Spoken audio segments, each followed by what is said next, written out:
welcome to Reddit on Reddit, the internet's auditory version of Reddit. That's the second week in a row. I reckon you've lost the magic. That I stuffed up the second Reddit.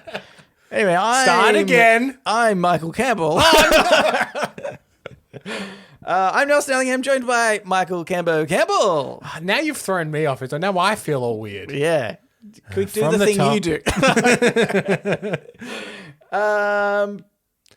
Yeah. You know, I was just thinking then, like, you've already thrown me, but I was actually thinking during the intro, in my mind, I start going, okay, Nelson's going to do this. What am I going to say when he throws to me? Yeah. And then I just realized that if you just said a different name, I would probably be so concentrated on what I'm going to say that I'd probably go, what? What? Yeah. Now I look to the side and there's the new host here. Next week, I'm going to introduce you as Cambo Sticky Face. See what happens there. Cambo, this week I'd like to tell you about a loss I had that was probably the most extreme I've ever had in my life. Okay. Something that was so crushing. Didn't know what it would feel like until I had the moment. It was my sister-in-law's birthday on the weekend.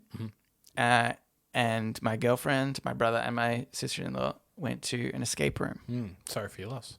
Oh, sorry, is there more? There's more. We didn't make it out in time. You failed the escape room. Failed the escape room. And like weirdly just like really crushed about it. You know? Especially because they come in the room afterwards and they've got that real condescending look on their face. Do they come in tutting? That would be open the door going, we really thought we were rooting for you out there, but you really let us down. We're not angry. Yeah. We're just disappointed. So disappointed. But then they explain the puzzles that you didn't get. So they look around the room and then they're like, oh, yeah, you got the one, did you? Oh, yeah, that was good. Good work. You know, just give you a little bit You got the one we put in here for kids. Yeah. That's right. It's the dumb baby puzzle. Yeah. You made it through to the second room. There wasn't actually a lock on that. You just needed to try it. And well done, you. And then they explain the puzzles and you're like, oh, yeah, that's obvious now. And it's just a really crushing sort of feeling when you're like, I could have done this. Guys, I could have done it.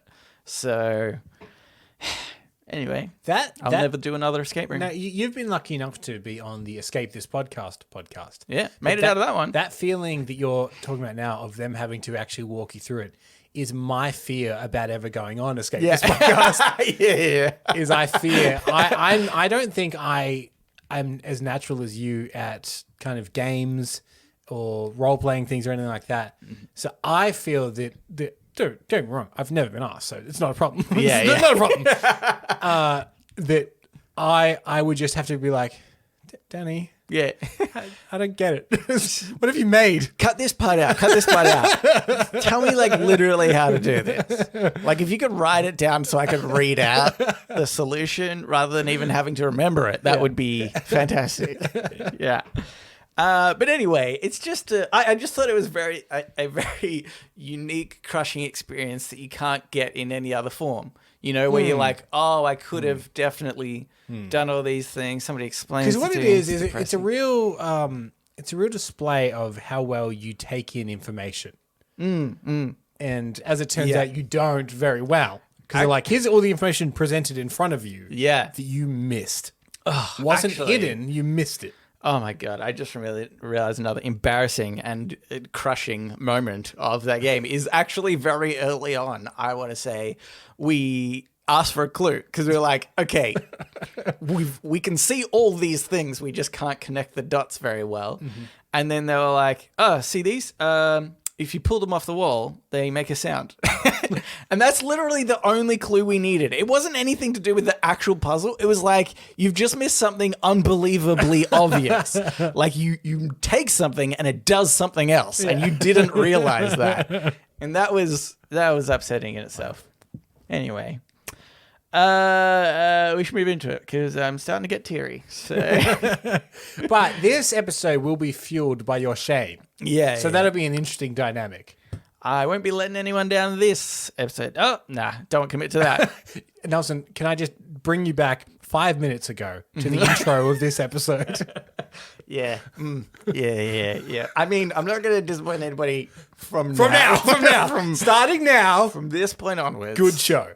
This is going to be it. I'm going to have to be so measured in everything that I say. There'll be long pauses as you consider everything.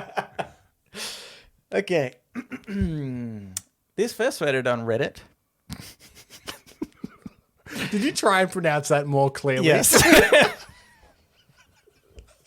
Oh, I can't wait till you get to a tricky username. This is by Durkheim Le Suicide. Oh, very good. That could have been hard. It could have been hard. A measured response, that was. And this was in the subreddit Oslaw, which I've never looked at before. Just came up. And it says, a colleague just sent me this, and I have now learned that lemons are justice fruit. Okay. I'm going to say this has nothing to do with Australian law, just a bit of a funny thing. I've recently learned that we are oppressed. Did you know this about us? Yeah. The rest of the world keeps telling us that. Yeah. Well, one country. Yeah. In particular. No, I think there's others as well. Oh, no, really? Everyone's jumped on the bandwagon. Yeah. In that Like, case, oh, have you seen Australia? If that's the case, help. Yeah. Send money. That's what we really need to get out of this. Yeah, don't tell them we're doing this, by the way. Yeah. I'd never allow this. So this is actually a Twitter post. The screenshot of a Twitter post was by Keaton Patty. They're verified. That's probably somebody. Don't know who it is. They said, I forced a bot to watch over 1,000 hours of lawyer commercials and then asked it to write a lawyer commercial of its own. Here is the first page. Interior, firm law room. A lawyer stands next to a shelf with books. The books are very wide. They have eaten too many words. Lawyer, have you been hurt in an accidental car? Has the government sold your lungs without asking nicely? Are you mesothelioma, which is a type of cancer? Answer me! The lawyer opens a briefcase. It's full of lemons, the justice fruit only lawyers may touch. Lawyer continued. If so, you can act entitled for money. I'll help. I graduated from lawn school, and all my teachers were bitten by dogs. Words scroll across bottom of the screen. These are cases the lawyer takes. Unfair stabbing. Sorry, unfair stabbing. Illegal shoes. Illegal shoes. Music too Canadian. Sorry, Celine Dion. Sue the rain. Divorce your toilet. Fake sons. How's that spelled? S-O-N-S. Okay. Yeah. Easier. Easier to do. Yeah. Easier to fight against fake sons. Lawyer continued. I have been a lawyer for over 35 weekends. And I am currently dating the Bill of Rights for fun. We see the Bill of Rights. It's in love. The lawyer will break its heart. There's nothing we can do. Lawyer continued. Let me use it to send your asbestos to court. I will wear 2 suits, and I promise to steal the judge's gavel for you. The lawyer opens up the lawyer opens up the jacket of his first suit. Millions of gavels pour out. His promise has worth. My clients never go to jail town. We see his past clients. A tornado, a tornado, a tornado. Remember, you don't pay any money unless you pay us money. Call for a free use of phone. The phone digits appear. It's your social security number. Hilarious. Okay, here's my thing. Mm-hmm. I don't want to be too much of a cynic. Yeah. But I recently discovered there's a couple of these like script written by a bot, an AI type things. One specifically blew up maybe like 2 years ago. It was a Batman script written by AI that was fake. They're like, oh, I wrote this on purpose to be weird. Like this, I didn't actually feel. I don't know how to do that. Well, I think even most of the time when they do it is they edit it to make sense. Yeah. Like it puts in random. It puts in close to a random sentence, but it doesn't quite make sense. So then they just fill in a few words, and that's what it does. We're not. So, well, the question I have is, we know this person's verified. We don't know why. Yeah. But if they're a comedian, for instance, I believe this way less. Yeah. And if they're actually like, oh no, they are like a whatever, like they not in the entertainment industry or anything like that, then I believe it way more. But then again, why would they have access to an AI program that can write scripts? Or like, Yeah. I mean, the idea of AI, and really it's not AI. I actually hate the idea of AI. And in fact, this doesn't say AI. It says I forced a bot to watch over blah, blah, blah. Which is really more about machine learning, right? Yeah. It's not AI. We throw that term around so easily. But that's not that actually hard to do. There's kind of like ways to do it now, where even you or I, if we were like following something, we could probably get a computer to read like all our podcasts or something and come up with a. Oh my god, Cameron! Oh my god! Yeah. We can have a week off. Cameron and I have to stop the podcast right now. just for an unrelated reason. The cat's been murdered, so you have to look that. Into Also reminds. Speaking of machine learning, I actually do have a podnapping idea that might require several weeks of legwork from us. Not hard legwork, but some legwork. Yeah, I'll tell you about afterwards, just so we can get this price. Yeah. But anyway, my point was anybody can make a like pseudo machine learning program that won't be perfect. Yeah. The super high end ones probably actually have a little bit more logic to them. You know, they've worked out the bugs and sentences flow properly. So probably this one was of the lower end, and they've touched it up a little bit. But Campbell, what I really want to know is, what is an unfair stabbing? An unfair stabbing. Well, what's a fair stabbing is I think the real question. Most stabbings, I would argue, probably unfair. Oh, yeah. But if I stabbed you and then you stabbed me back, you did a fair stabbing. I did a fair stabbing. Yeah. That's my stabbing, unfair. You didn't want that. Yeah. But you know what? A stab for a stab makes justice. That's the saying. Or if I asked for it. Yeah. Yeah. If you say, "Can you stab me, please?" and I stabbed you, you couldn't argue in court to this lawyer that that's an unfair stabbing. And then, okay, let's say this. I asked you to stab me, and then you stabbed me, and then I stabbed you back. Unfair. Right? But see, that's where we would argue in court. Yeah. About stab the for stab unfair is stabbing. justice. Yeah. Because usually a stab after being stabbed is a fair stab. But I asked for it, and then it's complicated. That's why we need to get the lawyers involved. I would be happy if, at the very least, it sets a precedent for which future court cases can then reference. You know, like the abortion. I know the precedent was Roe v. Wade or something like such in the States. So whenever something comes up, they can say, "Well, look at this court. Look at this case, for instance, as a precedent." Yeah. So for unfair stabbings, it could be you and I. It could be Cambo versus the people. or Cambo v. Nelson. I represent people. Like. In the case of unfair stabbing, we look to the case of Cambo v. Nelson, in which what would be presumed an unfair stabbing, a stab for a stab, was actually a fair stabbing because the first stab was asked for. That's the precedent we would set. I like also the idea that we're used in that circumstance, but in the scenario that actually happened, we continued to stab each other one for one. So regardless of the future situation, they just need to record up to how many stabs and what that was ruled at that time. Illegal shoes? Illegal shoes. That one's harder. What if, I'm thinking you and I have both read the book Marching Powder. Yes. There's a section at the start of that book. It's all about a drug smuggler gets caught, sent to prison. But at the beginning of that book, he does detail the many ways he would hide drugs. Oh, and I'm thinking, what if you take out the sole of your shoe, line it with cocaine, as he does in lots of his clothing articles and suitcases? Yeah. Is that an illegal shoe? Regular shoe turns into an illegal shoe. I thought it just might be the shoes that have the goldfish in them. Yeah. Those platformers. What if, like, can you wear Hitler's shoes? They should be illegal. That should be illegal.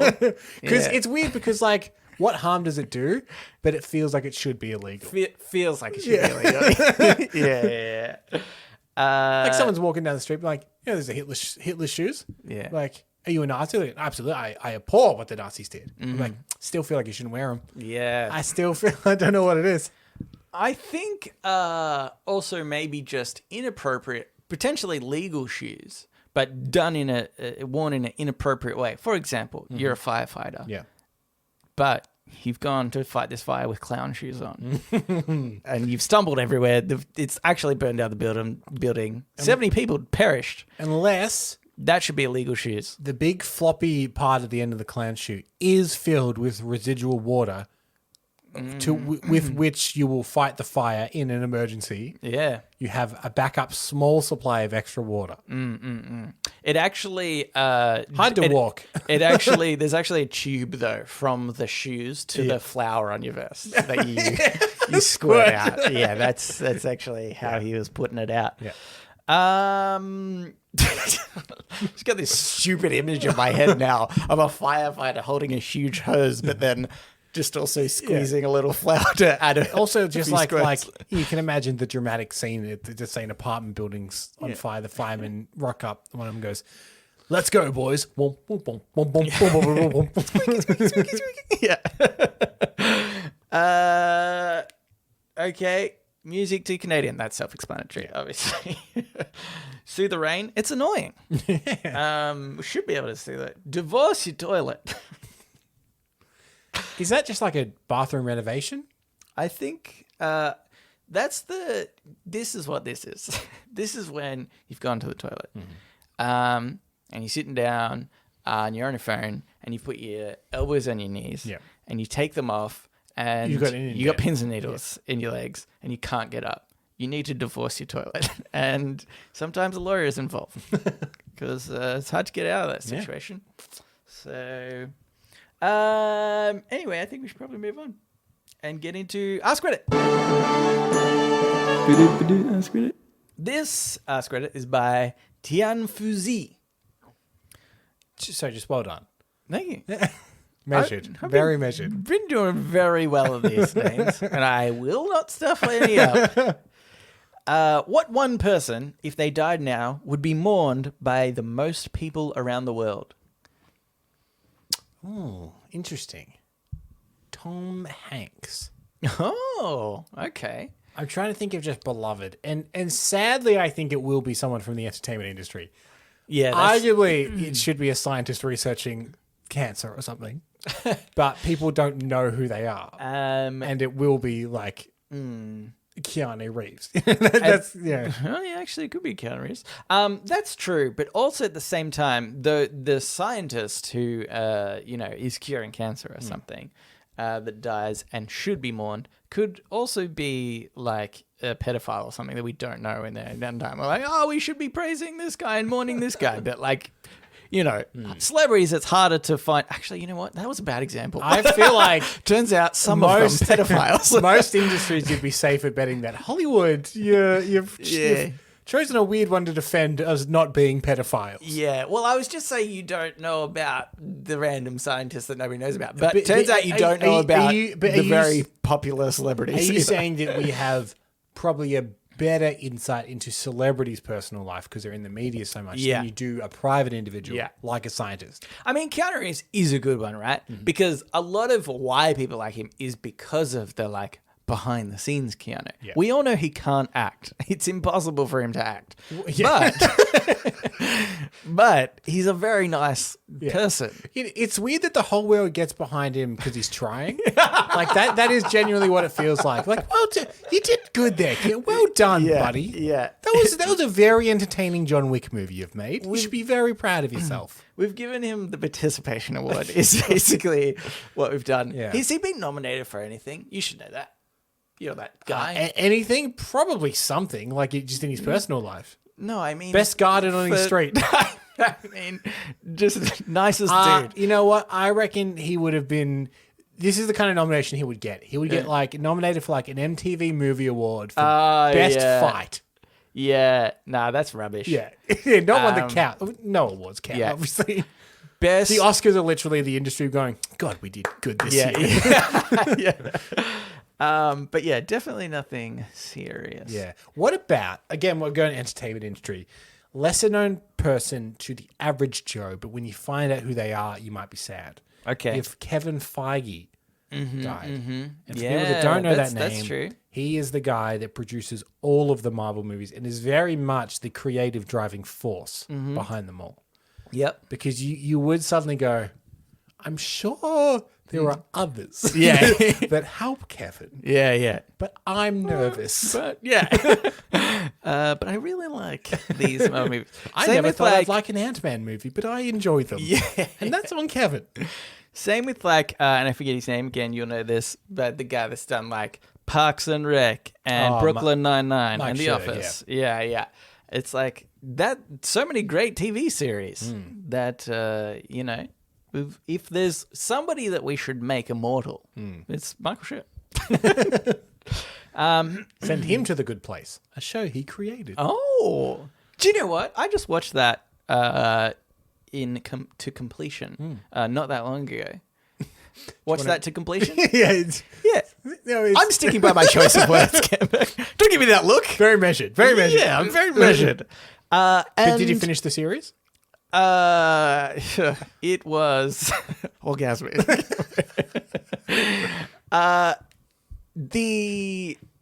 actually love that TV show in the way that, like, I don't think it was necessarily like the funniest TV show ever, or like, I don't know, the most heartwarming, whatever. But there was something about the progression of that TV show that I think it has surpassed any other show. I think that it manages to legitimately reinvent itself every season. Yeah. And then I remember after the third season, they said, oh, we're just going to do one more season and that's it. And I went, yeah, good. Yeah, Good, exactly. good. Yeah. Because the way that you're progressing is so good and unsustainable, definitely. yeah. Totally unsustainable. But it's so brilliant. And they, mild spoilers, the way that they actually solve the problem of heaven. Yeah. And like, what is that? And how actually it's not that great, because it's such a, and obviously philosophy runs through their whole show, which you kind of think is something that's like just a small trope. And then you realize, oh no, it's actually like, it's about the philosophy of life. It's rooted like deeply in philosophy. Yeah. I also love any show that recontextualizes how people see time. So in Doctor Who, it was described as a big ball of wibbly wobbly timey wimey stuff. Yeah. And in The Good Place, it's someone's name, isn't it? It's like Jeremy Bremer or something like that. It's like it curves back on itself in such a way that it looks like the word Jeremy Beremy or something written in cursive. Yeah. Anyway, so that was a bit of conversation for people that have watched The Good Place. If not, get on that. Yeah, that's true. But maybe we should warn these people. I have to say, so I cheated a little bit. Normally, I don't do this, but I was just interested to see. I actually thought somebody you would bring up is maybe The Rock, only because he has a very large following. Yeah, but they said everyone on Earth. Yeah. I True. don't want to sound too callous. I am not that big a fan of The Rock.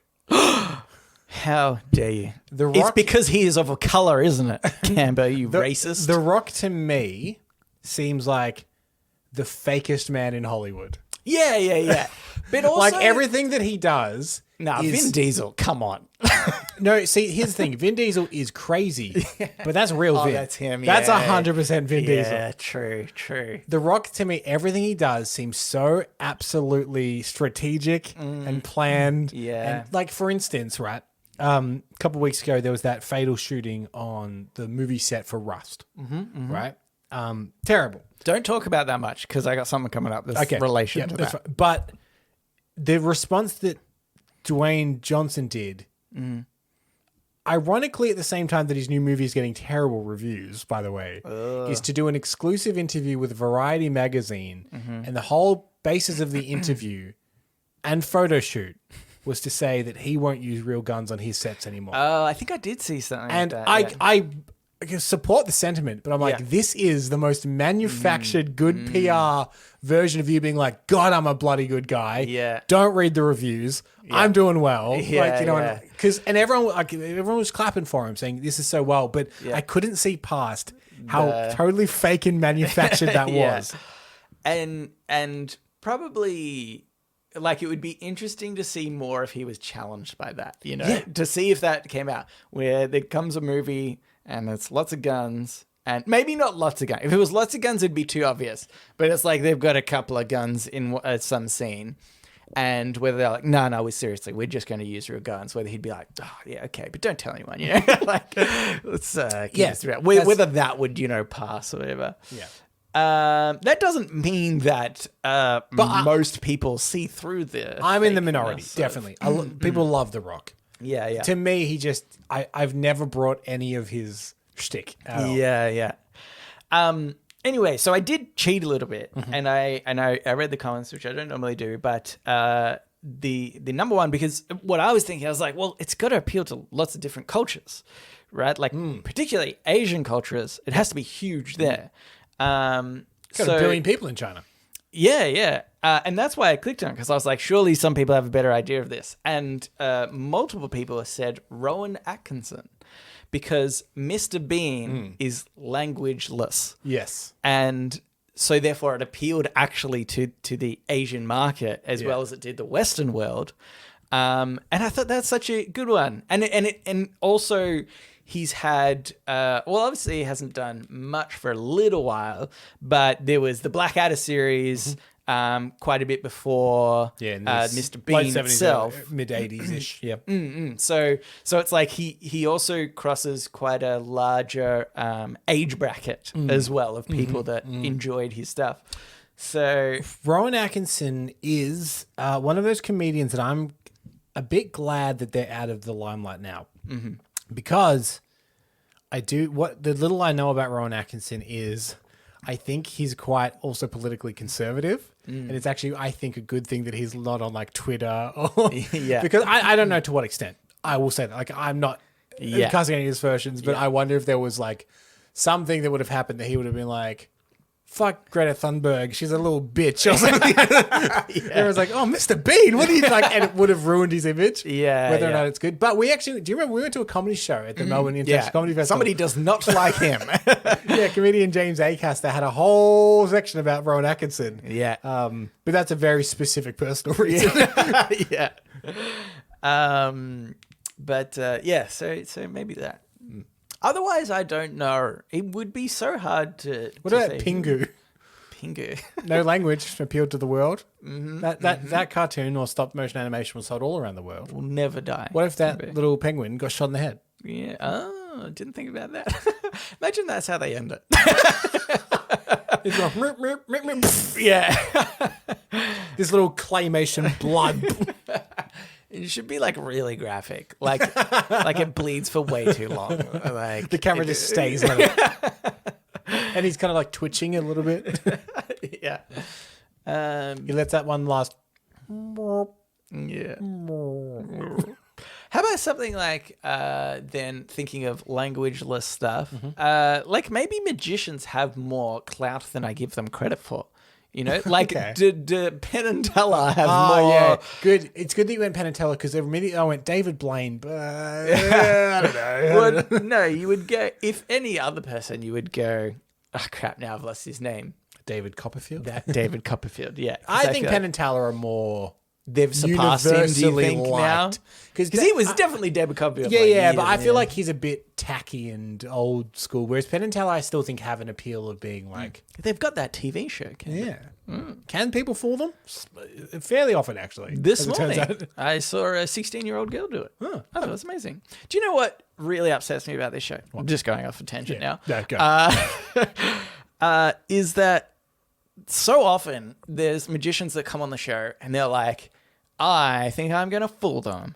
Like, definitely. And you can tell that it's real because there's other people that are like, look, I think they'll probably know how to do it, but I'm going to have a fun time doing it, you know? Yeah. But there's some people that you're like, you're a little bit arrogant. And then it gets to the end and Penn and Teller are like, trying to summarize without giving away too much, and they just like mention different techniques, and they're like, yeah, you got it. And I always think, what a moronic thing to think that you could take some ancient magic technique and do it in front of people that literally have studied this for many, many years, and think that you could fool them with that. I think the idea is, if you're really going to fool them, is you have to create your own techniques and stuff that nobody's ever done before. Also, I've seen some before that have technically fooled them, but I reckon they knew how it was done, but something in their explanation was too vague, and the person would be like, nah.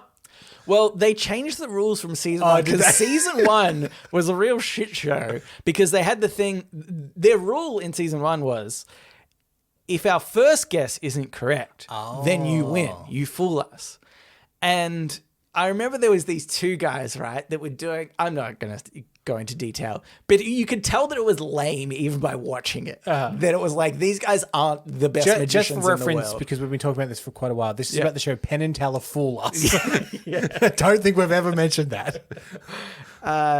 Oh, yeah. I said they do a show and then we said, yeah, okay, good. Thank you. Magicians come on, try and trick Penn and Teller. Measured, yeah. If they trick Penn and Teller, they get to play in Vegas in front of them or something. Yeah. I don't even know if that's the reward anymore necessarily. They get to hang out with Alison Hannigan in the green room. Yeah, yeah. Who weirdly is the host. Weirdly, she's still so uncomfortable after so many seasons. Because it was in season one, when it was in England for some reason, it was Jonathan Ross. Yeah. Old Wassy himself. Yeah. Makes sense. He's been a television presenter for, I think, 100 years. Yeah. And then they just went to Alison Hannigan. Yeah. Who's, I don't think ever hosted anything. Great actress. Great actress. Love her in Buffy. Weird host. Yeah. It's so, and it's still weird that they've kind of kept her because she's still so awkward every time. Anyway, the point was these like kids did this magic trick, and they were like, okay, like we think this is how you did it. Like there's an extra deck in the box that you took out, and they were like, nope, that's not it. And they're like, okay, yeah, we think we know how you did it, but like that was the rules that we made in season one. And I remember the crowd being like, yeah, I guess technically. But yeah, so now they've changed it, I think, where they can have kind of multiple guesses, and they also have a producer who is behind the scenes. The magician is required to tell them how the trick is done. Oh, so, and so then Penn and Teller guess it. Yeah. And if there's a poor communication, the producer comes in and is like, no, either they do or do not have it. And I think Alison Hannigan is given no direction. I think they push her out on stage every week and go, we're filming, go. And she goes, hello. I like the idea that this next person is, I'm going to guess a magician. This is what I think the problem is. They push her out on stage. They've got a teleprompter up, but it's just scrolling real slow. She can do it. She has to pad a lot. This next person is waiting for it to go. Yeah. From Liverpool. Okay, interesting. Anywho. Should we move on? Probably. Yeah, but I don't go by your rules. Okay. There you go, it's fine. It's your ship to steer. Steer it into an iceberg if you must. This is a quick one. You have to answer this quickly. Okay. This is by Lil Pixie 38. If war started, would you fight for your country? It depends on the war. No, that's not what I asked again, bro. I knew that it was a very long, elongated question, but that's not what I asked for. Then quick response. Yes, asterisk. Idiot. It's obviously no asterisks. Oh, yeah. No asterisk unless it's like really important. Anyway, let's move on to Today Advice. So now it's time for Today I Learned.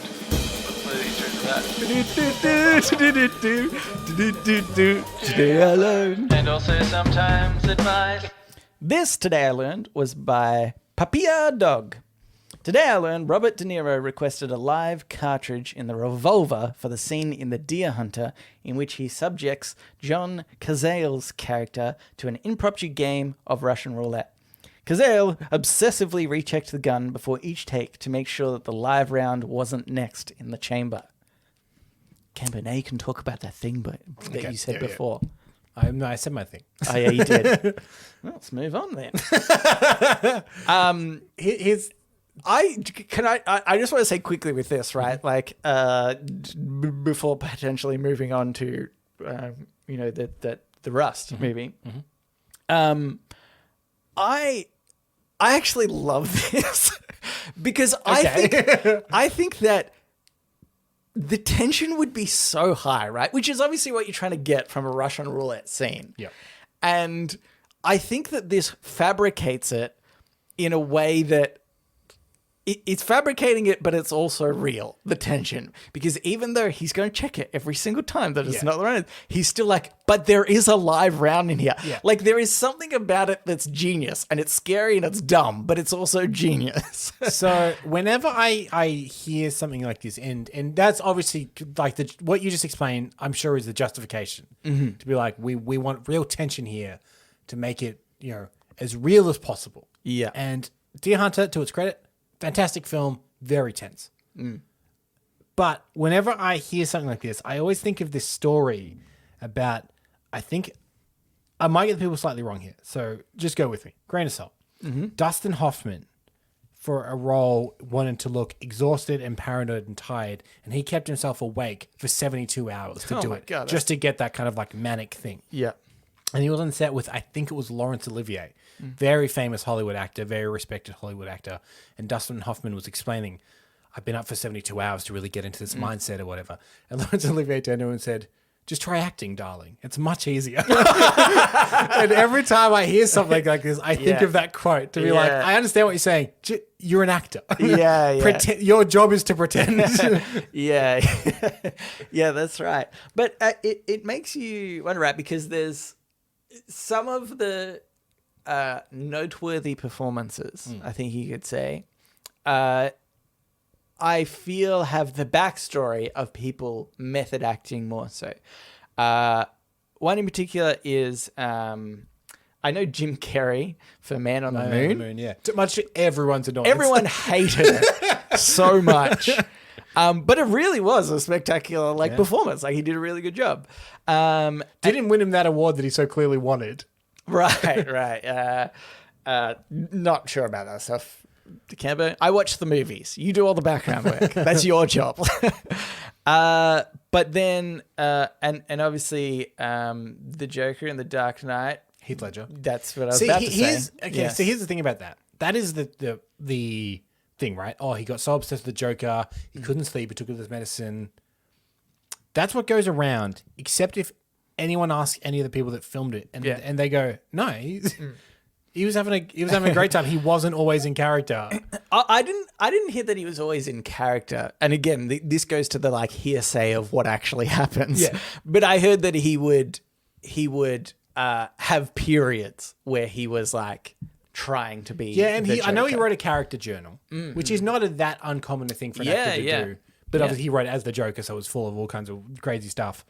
But I think that sometimes his role as the Joker is credited, whereas I think that like he was a young, talented, in-demand actor. Yeah. Probably working day and night, back-to-back shoots for big films. That's probably, I think, why he couldn't sleep and started taking medicine rather than the Joker took over him and he became the Joker. And, became this person. Yeah.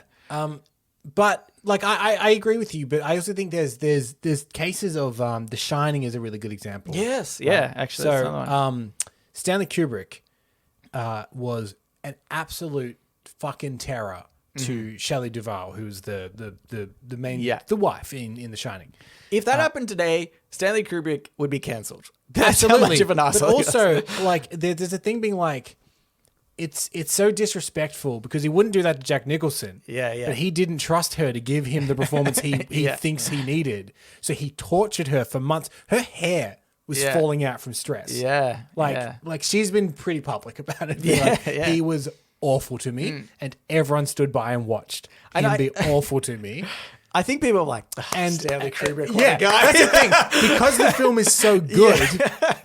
But, I mean, look, she obviously didn't have the big career that Jack Nicholson had afterwards. Maybe, I don't know, maybe she's traumatized by the set. Probably. Right, but she's a good actress. maybe, I don't know, rely on her first before torturing a performance out of her. Yeah, yeah. Give her a couple of scenes. See how it goes. A couple of things with this one specifically. One, John Cazale, best filmography of all time. So he's got this really weird... He died quite young, unfortunately. He has this thing in his life. Before he passed away, he starred in 4 films: The Conversation, The Godfather, Dog Day Afternoon. No, sorry, 5 films. Deer Hunter, Godfather Part 2. Yep. All 5 of those films were nominated for Best Picture at the Academy Awards. All right. Every single one, and most of them won. Deer Hunter won, Godfather and Part 2 won. Yeah. I don't think The Conversation did, and Dog Day Afternoon didn't, but they were all nominated. Yeah, yeah. Years and years later, his footage of him, like archival footage of him, was used in The Godfather Part 3. Right. Nominated for an Academy Award for Best Picture. So he legitimately has the most perfect filmography of all time. Yeah. Also married to Meryl Streep. Oh, I didn't know that. Yeah. She was with him when he passed away from cancer. So That's love sad. John Cazale. That's sad. Yeah. Other point is, I take issue with they said he obsessively checked the chamber. I don't think checking the chamber for a live round should be considered obsessive. Yeah. When you're filming, I think he very reasonably checked the chamber. He was measured, Camber. It sounds like they're going, "Oh, checking it again, are you, John? Scared you're going to get shot, are you, John? Shoot yourself in the head. Oh, whatever. Yeah. That's that. Anyway, Robert De Niro shouldn't have done that. Shouldn't have done that, turns out. Yeah. Turns out gun safety, pretty important on set. I do genuinely feel really horrible for Alec Baldwin because, like, I couldn't obviously, he would never expect for that to happen in a million years. Yeah. And so the fact that he's killed somebody is just so, like, I just feel so sorry for him. Yeah. I could not imagine going through something like that. And he seems like a kind of nice guy, you know? Oh, not always. Nah, you know what? I really just saying that because I like 30 Rock. The thing is, we've been watching 30 Rock lately, and he's so phenomenally good at that show. Yeah. That you're like, God, he is so good. Yeah. And it makes me sad that, like, you know, this tragic thing happened to him. But this, like, the Russ situation isn't even a particularly unique one, sadly. The movie The Crow from the early 90s. Brandon Lee. Yeah. Tragically shot while filming that from a blank that misfired and shot him. Yeah. Had to finish the film with, like, stunt doubles and stuff. Yeah. You would think then. And even before, like, I'm pretty sure that's not, before. Yeah, it's not even like once other time before. I'm saying that's probably the last really significant high-profile Hollywood example of this. Mm-hmm. But I would say, look, I don't want to toot the horn of Australia too much. But we had that one mass shooting in the 90s. Yeah, we're like, none of them anymore. Yeah. Let's stop that. Yeah, with some very simple checks and measures. Yeah, I say again. Very simple checks and measures. I also feel like we definitely at the point. Like, I would never, and maybe people, I guess, obsess over some of the stuff like this, but I would never identify a fake gun in a film. Look at the John Wick movies. Yeah, all fake. All fake. I've never come out of that film being like... All of the muzzle flashes in John Wick are CGI. Mm-hmm. Yeah, if they can do it, you're fine. Because they are the best action movies coming out right now. Yeah, that's right. Basically, from the point of when Photoshop was invented, there should have been no more real guns. But yeah, we should move on. And we will. Shower thoughts. Shower thoughts, shower thoughts, shower thoughts, shower thoughts. Now, Nelson, I'm not going to say that was an error, but that's the closest you've come. I was very measured about that. It's the closest you've come to a trip. This shower thought is... Oh, crap. Got a mouthful coming up?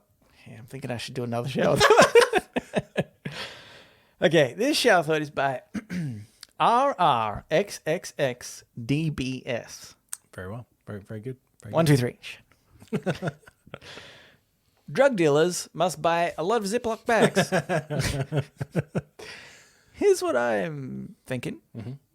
Why aren't there undercover cops standing by the Ziploc bag aisle Well, And for everybody who buys those tiny ones, that's they're what I was going to tailed say. home. I think there should be a little alarm that goes off at a supermarket when you're selling the very small Ziploc bags. Yeah. And if you don't prove that you work in a bank, Yeah. like, what are you using these for? Yeah. I'm pretty sure the banks don't even get them from, like, you know, from yeah, Coles. yeah. Or here's what I think. Genius. This is genius game, bro. Little GPS tracker on the bottom of every one of those tiny box ones. And then you can capture so many drug dealers this way. Nobody actually needs to use the really small ones. Nobody actually uses them for anything else. Yeah. What's the point of that? What is the function of those really small? Like, Do you know what else I know I what see they're them on? used for, but what's the intended function? The only other thing I've seen them used for is like if you buy a new suit jacket and there's an extra button. So I just bought a new suit jacket recently, and I took the buttons out today, and I was like, oh, what I need is a little, and I was actually thinking the same thing. Yeah. But that's not their intended purpose, right?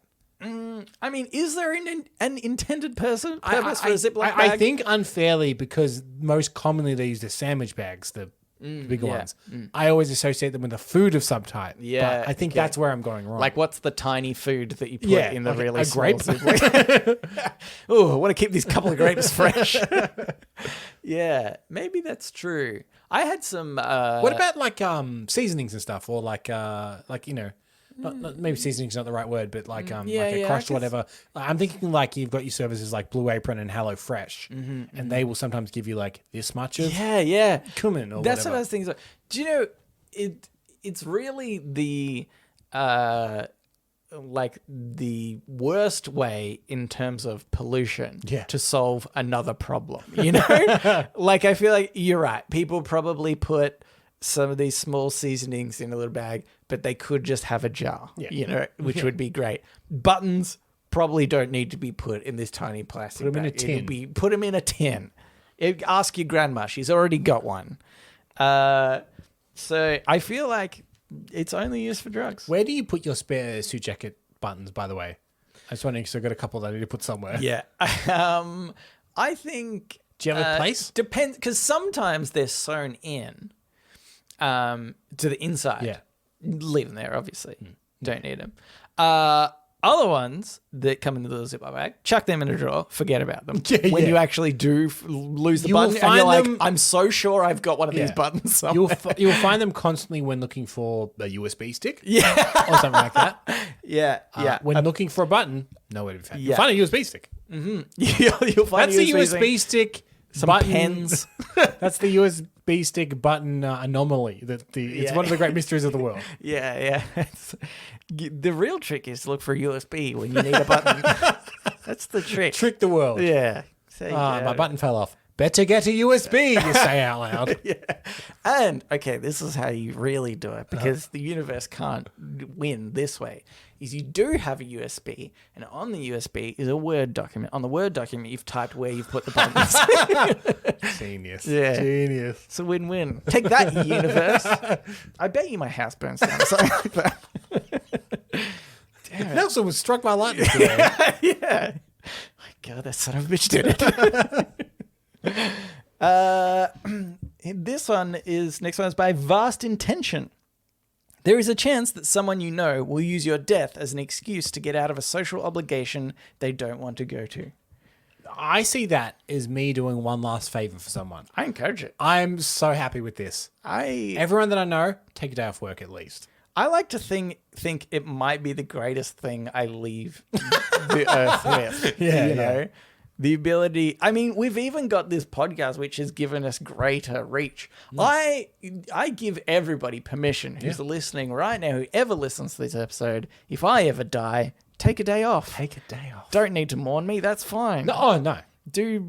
Do whatever needs to Go be to the done. movies or something. Go to the movies. Play a game. Yeah. You know what? Maybe it's just you need a day to catch up on the cleaning. Do that as well.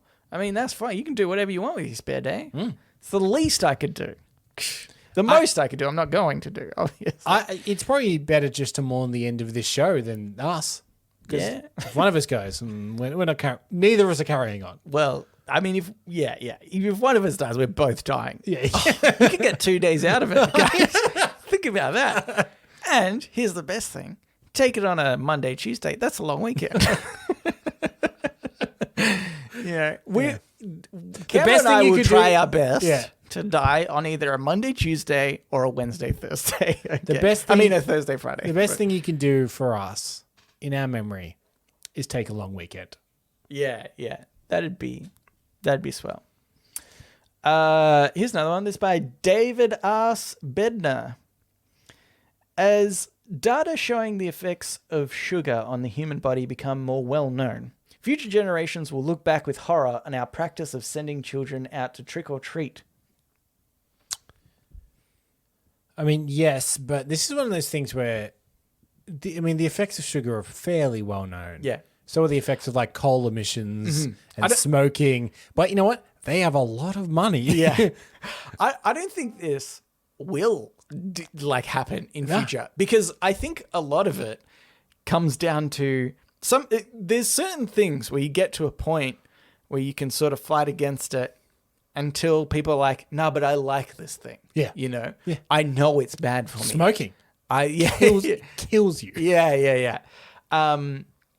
But you know, and it'll be that thing, like for trick or treating specifically. Maybe humans in the future will consume far less sugar, but trick or treating, they're going to be like, well, this is the one thing that we'll allow. You know, we know it's not very good for us, And but we're going to do it anyway. Also, maybe trick or treating will exist, but maybe it's not all candy. It's split up with different things. But trick or treating itself, I don't think they'll be like, I can't believe they used to do that. They'll still do it. Yeah. It'll just be like a weird fun fact to be like, oh, do you know it used to all be candy? Yeah.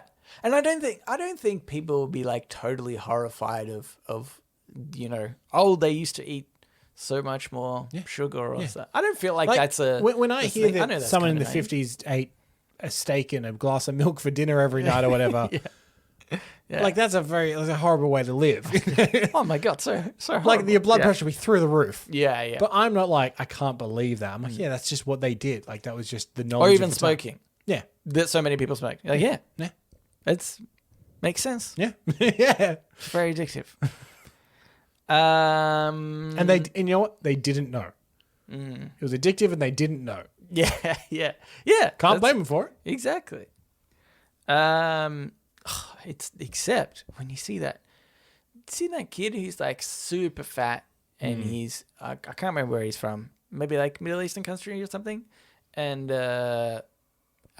he smokes like a pack of cigarettes a day or multiple, and you're like, man, everybody knows that's wrong.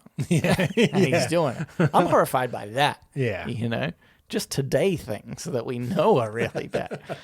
Okay, I've got the last one for you here. Mother Treacle 3. One of the safest ways to cross a minefield is via pogo stick. True. In like area that you will take up on the field. Mm-hmm. Definitely true. Disagree. In ability to dictate where you're going. If I saw the pin or something of a landmine, Yeah. on a pogo, I'm not confident I could miss it. I would not want to be on a pogo if I am very close to a mine and I know of it, you know. Here's what I think. Safest way is with a metal detector, by the way. I don't know if it is, right? Even then? Isn't there something Safer than a pogo stick. Is hard. Yeah, safer. Pogo stick with metal detector. Oh, there you go. That would actually be the worst. What was it? Just as you're like about to jump on top of one. You could jump off the pogo stick, I guess, onto more landmines. I think safest way to cross a minefield is by a bullet train. We're not just fucking lugging it. Yeah, if you run fast enough, You're there's a gonna get- trigger time. You know, You're off the mine the majority by the time. You might still get injured. yeah. But if you were to step straight on it, bam, straight up, or run over it and get blasted forwards. yeah. I don't know that for a fact. Hey kids, don't try that at home. I say this now, we are not professionals in landmines. Yeah, We do not necessarily endorse anyone try any of our methods. yeah. Bullet train's pretty safe though. Here's the safest way to cross a By minefield air. is by air. By air, definitely. here's what I'm thinking. Be like the, let's say, 1,000th person in a marathon race. You know? Not the first. They're dead. Just if you were to follow people, it's fine. Create a stampede beforehand. So many other ways than a pogo stick. Anyway, all right, Kimber, let's get into podnapping. Oh my God, I'm being podnapped. Podnapping.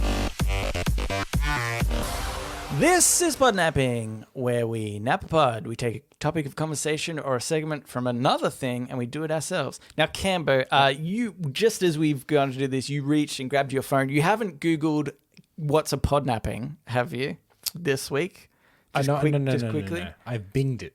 Oh, yeah. Okay, Which is fine. Yeah, that's fine. Yeah. Okay, so here's the thing. I talked a big game, not last week, the week before, 2 weeks ago, being like, I actually have an idea, but I hadn't done it yet.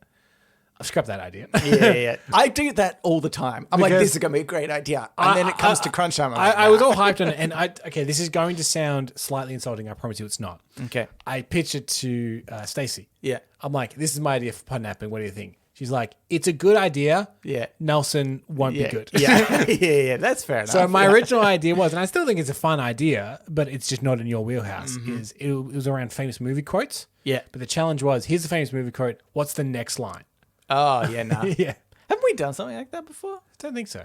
Maybe song lyrics. Oh, We did. maybe song lyrics. Maybe we did something like that. So before. I still think it's an interesting quiz, but just not in your wheelhouse. Do you know what, though? Is you just need to do the more obvious lines. Like, not the next line, but like, if you said frankly, and I said, my dear. The one I pitched her was from Star Wars is, I am your father. What's the next line? Yes. Yeah, okay. It's actually no. 50-50. Yeah. I went with him accepting that he was. Yeah, his you know, father, famous two is which- like, he's like, I am your father. Yes. I thought so. I think that's how it famously goes. Anyway, I came up with another one, right? I came up with this idea. Thought, that's pretty funny. And I waited 5 seconds and went, oh, that's definitely a BuzzFeed quiz for sure. Looked it up. Definitely is. So here it is. Okay, yeah, that's The good thing is, because it's a BuzzFeed quiz, Yeah. I can do this with you. Ah, yeah, I actually don't know that's this. good. That's good. I've had a few of those. So this is wrestler or porn star. Oh. Based on their name alone, Okay. we need to work out whether this person is a professional wrestler or a porn star. Okay. Okay. Yeah, there's 15 of them. Okay. Are you ready? Yep. Okay. First name here, Jason Steele. Solid start. That's what she said. Is it? I don't know. Jason Steele. I'm gonna say. I'm feeling more wrestler for that one. I was gonna say wrestler, and then I thought that's also kind of boring. I want a more exciting name for a wrestler, so I'm gonna say porn star. Which one do I press? Oh, you know, you can override me because this is really the quiz for you. Oh, okay. Yeah, let's go porn star. Wrestler. Jason McGinn, a.k.a. Jason Steele, is a South African professional wrestler. Okay. And this image is no longer available. Oh, good to know. Next, Barrett Long. Barrett Long.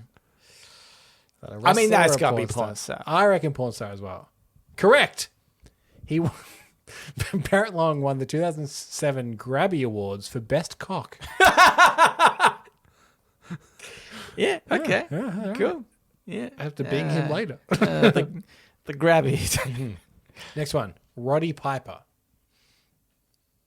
Roddy Piper. I actually know this one. Oh, porn star. Which one do I know? It's porn star then. No, Roddy Piper, also known as Rowdy Roddy Piper, he's a wrestler.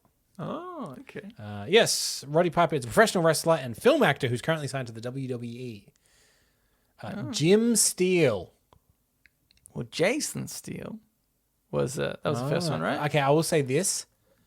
First Steele, E at the end. This Steele, no E at the end. Oh, definitely makes a difference.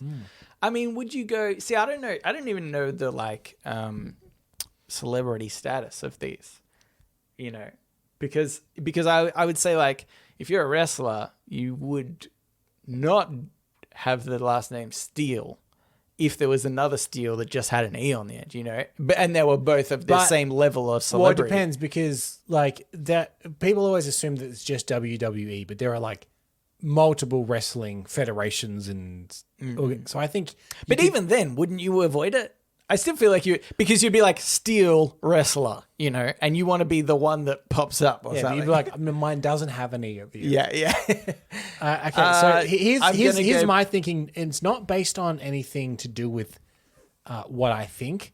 It's based on how I reckon they've done this quiz, right? Mm-hmm. We've had wrestler, porn star, wrestler. They want us to go porn star again because that's the pattern that's emerging. Yeah. Therefore, I think wrestler. I'm going to go porn star. Okay, let's go porn star. Correct. Jim, have we cracked the code? Yeah, we've cracked the code. Jim is an award. Oh my God, I get struck by lightning. Jim is an award-winning American director, writer, production manager, and producer of pornographic films. Okay. Cool. This next one. Balls Mahoney. Oh, this is a toughie. Balls Mahoney. Mahoney seems like a wrestler. I mean, I think I'm going to go with wrestler. It could be Mahoney, but I think it's Mahoney. All right. Mahoney. Oh, Balls Mahoney. Okay. It's like M-A-H. M-A-H-O-N-E-Y. Yeah. Yeah, I'm going to go wrestler. Wrestler? Okay, let's go wrestler. Correct. Oh. Fans. Wait, we're still going in the one. Oh, yeah. Fans often chanted balls, balls, balls when he delivered punches. This next one here is Cody Rhodes. Cody Rhodes. I mean, that doesn't really sound like a porn star name. So. I mean, it doesn't sound There's like a famous porn star with the last name Rhodes. I wonder if they're just trying to do that association. Don't know. Or do you think that it's definitely Rhodes, but do you think they pronounce it Rods? Cody Rods. Oh. Nah. I'm going to go with wrestler. Okay, you're going to break the pattern. Oh, shit. I don't want to break the pattern. I'm going to do it. Okay, wrestler. Correct. Ah! Cody planned to wrestle at PSU, but chose to become a professional wrestler instead. That sentence doesn't make any sense. Okay. Planned to wrestle at PSU, but became a professional wrestler instead. Well, PSU must Is be a university, I guess. Like something state university. Mm-hmm. Pennsylvania. That's not a state, but I've just realized wrestler could also be, because I'm still thinking stage names, and I know you tried to point it out before that there's multiple different types of wrestling, but I still thought about them all being like stage wrestlers, but they could be like Olympic wrestlers. So, yeah, it's true. And it could also say that, like, maybe my inflection was wrong. Like, he planned to wrestle at PSU, but he actually became a professional wrestler instead. Yeah, see, that makes me think that he was doing something that's like WWE, yeah, but then he became like an Olympic wrestler. I don't know. The other way around. Or the other way around. What do you think about Mickey G? Mickey G. Mickey G. Yeah, that's, I feel like more of a porn star name. I'm feeling porn star for Mickey G as well. Yeah. Correct. Oh. He has done numerous sex scenes with his wife, Missy. Oh, Missy and Mickey. G. Missy G and Mickey G. Okay. John Holmes. Spelled the same as Sherlock Holmes. With the L. Holmes. Okay. It's a boring porn star name, isn't it? Yeah, it is. But I could see there being a lot of John Smith. Sherlock. No, like Sherlock. Oh, so you think he does mystery porns? Yeah. Yeah, that would be. There's a genre. Yes. If it doesn't exist. She was fucked over here, I can tell by the constants. It's elementary, my dear Watson. You'll see there's semen sprayed all upon the place. And then it kind of flashes back to... the sex scene. Yeah, but it's him, because And he's the porn star. at the end, obviously, Sherlock and Watson fuck every movie at the end. Watson is definitely a female in the porn version. No. Eh? Oh, Okay. I mean, I'm not saying there's anything against it. I just feel like that's what would happen. You're thinking of the TV show Elementary, where Watson is a female. Oh, yeah. What are you feeling, John Holmes? Oh, yeah, I forgot. What? Yeah, let's get porn star. Porn star, correct. Oh, my God. John appeared in so many roughly correct now. John appeared in roughly 2,250 adult films and porn movies, and was the inspiration for the movie Boogie Nights. Oh, interesting. I love Boogie Nights. Boogie Nights is a great film. Mr. Marcus. Is that a scary name for a wrestler? I sort of think it could be more. For some reason, I see that more for a wrestler than I do a porn star. Okay, let's But go. I don't know. No, I'm happy with your logic. Let's go wrestler. No. Oh no. No, Mr. Marcus was a truck driver before getting into porn. Oh, okay. I'm sure a lot of truck drivers are into porn. They're just not in porn. Yeah. I would like that he is stereotypically looks like a truck driver. Big gut, trucker hat, flannel shirt. Yeah, he just reached a certain demographic, He was just at a truck stop one night, paying some rent boy, and someone filmed it. Yeah. That was all right. Yeah. Voodoo Child. I mean, that seems like a wrestler thing, right? Yeah. Come out with like a little doll of the Right, person. that's the character, the Voodoo Child. Yeah. You sit on it, and they're pinned there with nobody on top of them. Yeah, let's get wrestler. No. Oh, come on. Voodoo Child is best known for his marriage to fellow porn actress Nicole Sheridan. Of course, obviously. That's how we know him. Yeah. Brutus Beefcake. Brutus Beefcake. Ugh, this one works. If they're well not for a both. porn star, what a waste. Yeah. No, I feel like Beefcake. Beefcake. I think be really strong. Oh yeah, I know, but it's just such a good porn name. You know what? I'm going to go for a trick. Both. Oh. But which one do you want me to But click? we have to click one. I have to click one of them. And this one doesn't have a third option. Doesn't have a third option both. Because that's how you'd know. Okay, fine. Let's go. No, wait. There's been too many porns in a row, haven't there? Yeah, there have. Yeah, a wrestler? We're going for wrestler. Correct. Yes. It's better porn name. The little fact that they have is neither beefy or brutal. Oh. So maybe he's quite a small guy. Right. And it's an ironic name. I see. Robert Van Dam. Oh. That's pretty cool. Pretty cool name. Doesn't necessarily lend to one more than the other in that it's fairly general. Yeah. This one's pretty general. Do you reckon this is like the last one? Is it or close to? There's 2 more after this. 3 more after this. Okay. Don't care about logicking it then. I'm feeling wrestler. Oh, I'm feeling wrestler. Okay, wrestler. No. Son of a bitch, Kevin. Robert appeared in the Harry Potter and the Sorcerer's... No. Harry Potter and the Sorcerer's Balls.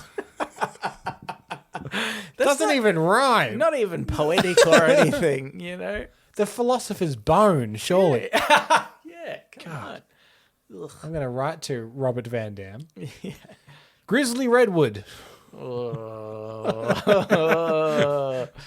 That sounds like too much of a porn name. I think it's a wrestling name. Yeah, that's a red herring. That's Let's go wrestler. That's a parody porn name. Yeah. Correct, it's a wrestler. Yeah. Little caption says, sadly not a porn star. Yeah. They Got a obviously- huge dick, though. Obviously couldn't, well, maybe. Depends how many steroids, I guess. I mean, that affects your balls more than your dick, I guess. I don't know. I think they were saying... I saw a thing the other day on YouTube that was interviewing weightlifters. And they said... It was one of those opinion polls. And they were like, do weightlifters have smaller penises? And all of them strongly disagreed. I actually think that... It's not really I don't know that much about performance-enhancing drugs and steroids, but I think that it probably was a thing that's been long solved. Yeah. Because they would get on that right away. Yeah. Dolph Ziggler. Now, here's the thing. Here's what I reckon they're trying to do. They mentioned Boogie Nights before. And in the movie Boogie Nights, the main porn star is called Dirk Diggler. And I think Dolph Ziggler sounds like that. Very and they're close. trying to make you think Dirk Diggler, Dolph Ziggler. But they porn said that it star. was based on that guy, so maybe it is somebody that it is a real porn star. So you're thinking the guy inspired Boogie Nights, and then Yeah. Boogie Nights inspired this other guy to be a porn star. No, not necessarily inspired, but maybe the other guy knew a porn star with that name. Right. And they were like, so you're thinking well, the we can't- life of him inspired Dirk Diggler, but Yeah. the name Dirk Diggler came from Dolph Ziggler. Yes. Okay, so you want to go porn star. Sure. Dolph's name was a play off Mark Wahlberg's character Dirk Diggler from the movie Boogie Nights. Damn it. Okay. There was logic either way. Yeah. You know? I think my red flag should have been adhered to. Last one, Buck Adams. Buck Adams. What have we had more of? Can you just check? Do a quick eyeball. It's pretty even, I'll be honest with you. Which makes me think this is definitely the... Wait, did you say they were 15? Yeah, 15. It's odd anyway. That sucks. I mean, just by my eyeballs, it's pretty even. It probably is technically like one more of the other in some way, but Let's get a porn star. yep. Buck was a professional boxer before getting into porn. There you go. Just in case you were wondering whether or not I hate BuzzFeed, it has recommended me a next article called 35 TikTok famous products so good you want to add them to your cart ASAP. For which I say, no thank you. No, thank you. No, thank you, BuzzFeed. Go back to the hole in which you came from. You know the thing, like I just ragged on BuzzFeed there. BuzzFeed has won a Pulitzer Prize award for journalism. What? Because here's the thing, all their shit quizzes and whatnot makes a lot of money, and they actually do legitimately use that money for investigative journalism. And they have broken quite a few interesting news stories. Oh. Legitimately, like people have had to say BuzzFeed has or whatever, and so much so that they won the Pulitzer Prize in journalism. Yeah, wow, that's really So interesting. it is a necessary evil. All the bullshit that we just read Yeah. actually does find real journalism. So I just want to point that out. I mean, that's sort of the way to do it. Because even though we do give BuzzFeed crap, it's not like that it's trying to do anything amazing. These quizzes and stuff are just a bit dumb. Dumb fun.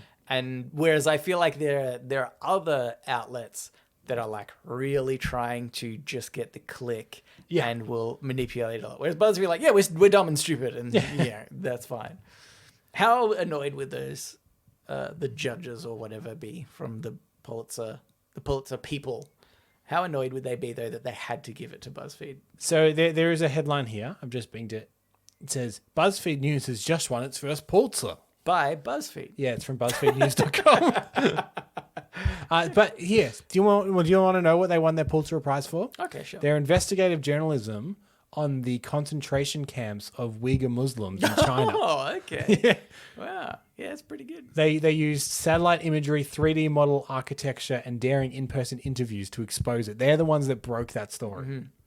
Think about that. BuzzFeed News did that. I would like that what's happened is some way or how they've got some insider information, because on all their BuzzFeed quizzes, it tracks your IP address. It's like a virus, and it gets in your computer, and it can look at all your emails and stuff.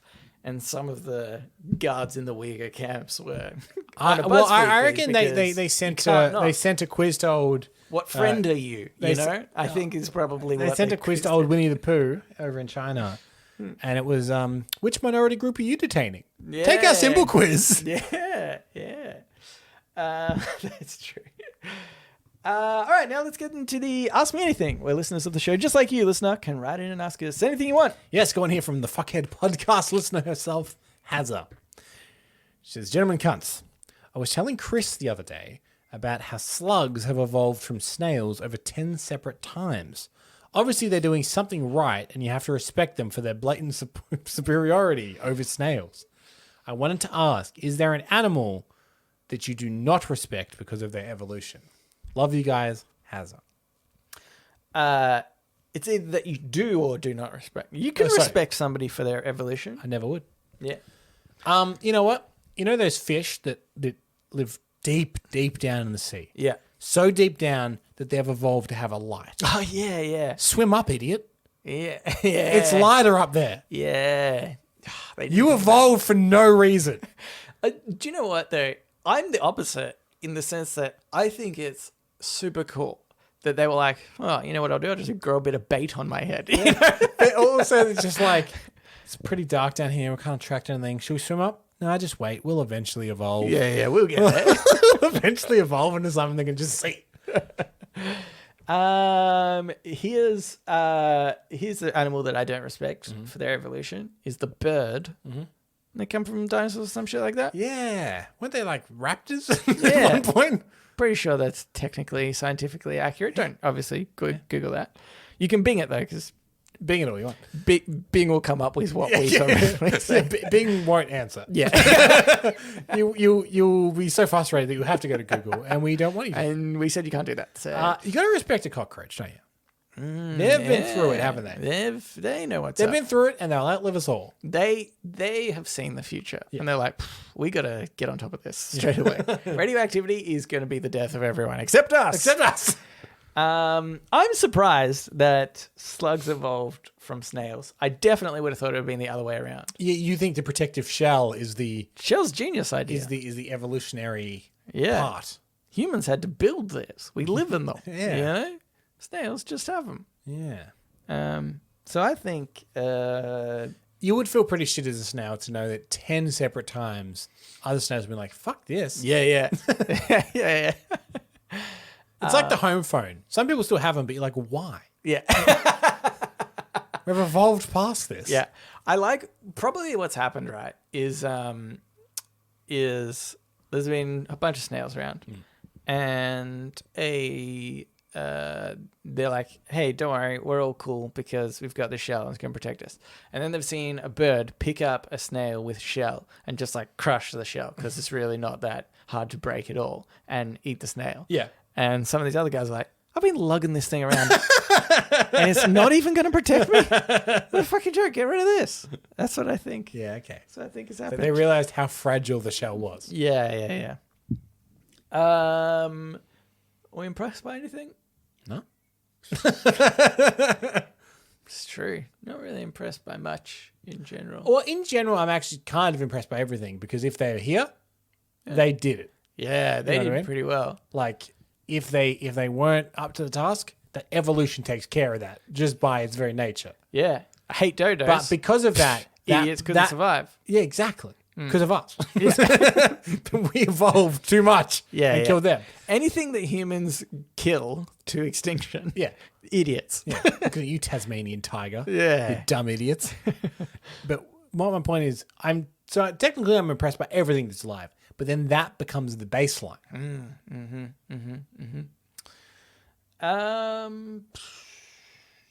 Yeah.